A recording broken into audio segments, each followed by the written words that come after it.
নমস্কার বন্ধুরা, আমি আবারও চলে এলাম আরও একটা রেসিপি নিয়ে। আজকে কী বানাবো দেখে বুঝলে? চিড়ের পোলাও।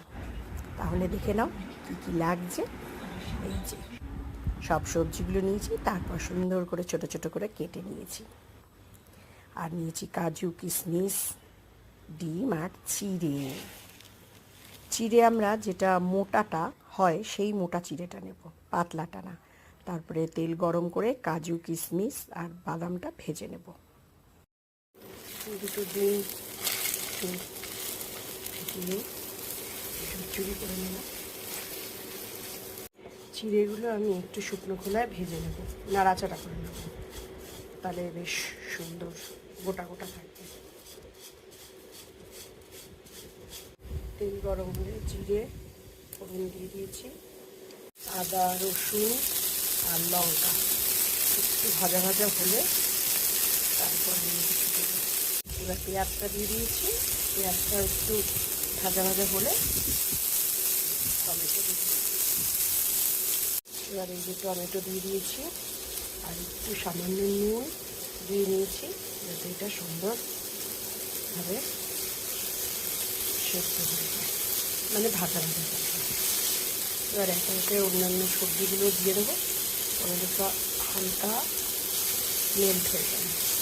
এবার আমি গাজর, baby corn, yellow bell pepper, red bell pepper আর ক্যাপসিকাম দিয়ে দিয়েছি। এবার এটাকে ভালো করে ঢেকে আমি একটু সেদ্ধ করে নেব, মানে রান্না করে নেব। দেখতে কি কালারফুল লাগছে, তাই না? তারপর অন্যান্য মশলাগুলো দেবো। সেদ্ধ হতেই যেটুকুনি সময়, নয়তো রান্না করতে বেশি সময় লাগে না, খুব তাড়াতাড়ি এই চিড়ের পোলাওটা হয়ে যায় রান্না। ঢাকা দিয়ে 10 মিনিট পরে এই যে হয়ে গেছে সুন্দর সেদ্ধ। এবার আমি চিড়েটা দিয়ে দেবো। এই যে চিড়েগুলোকে সুন্দর করে ধুয়ে নিয়েছি, ধুয়ে 5 মিনিট মতন রেখে দেবে, তারপর ওই সবজির মধ্যে দিয়ে দেবো। এর মধ্যে আমি ওই মশলাগুলো দিয়ে দিয়েছিলাম, হলুদ, জিরে গুঁড়ো, ধনে গুঁড়ো আর একটুখানি সবজি মশলা।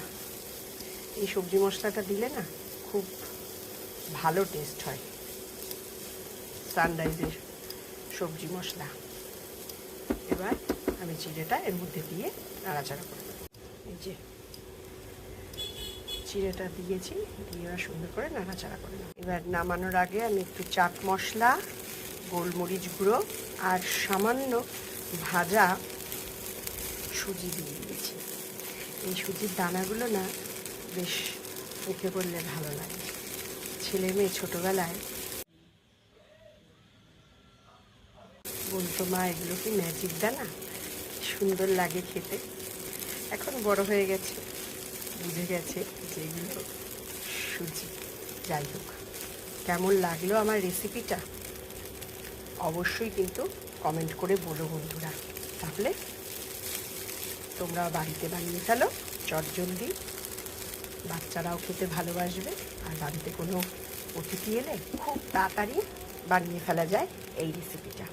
তাহলে আজকের মতন টাটা, পরে আবার অন্য রেসিপি নিয়ে দেখা হবে।